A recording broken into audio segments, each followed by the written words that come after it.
kuva afatwa kuwa 15 ruheshi mu 2024 umukukuruke Balthazar Batungwa nayo apfungiwe mu gasho k'urwego rw'iperereza. Umwe mu begereye umuryango wiwe abona ko ariko ararenganywa kuko ingingo yamenyeshejwe ku munsi wa kabiri w'indwi iheze y'urwego bita Chambre de Conseil gwa sentare y'iyungururizo ya Ntahangwa ivuga ko abandanya apfunzwe ariko agapfungirwa mu ibohero rikuru rya Mpimba. Baza baramusubiza muri documentation kandi bamushubijeyo ntaheza ngo aburane icese kuko yitwa ko ariko aragira mankete mugabo mankete bisanzwe atana yaheze.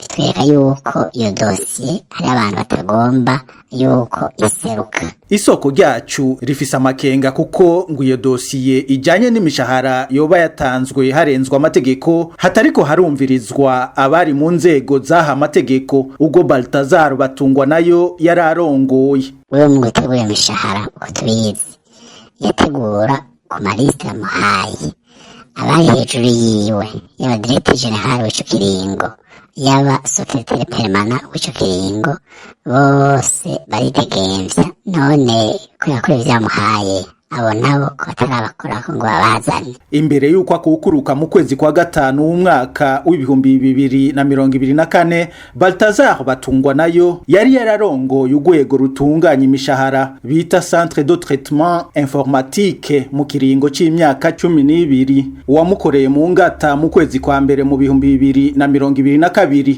Jean-Claude Stanley Bigirimana nawe nyene apfungiwe mu gasho k'iperereza kandi bose uko ari babiri ubutungane bwategetse ko bungururizwa mu ibohero rikuru rya Mpimba.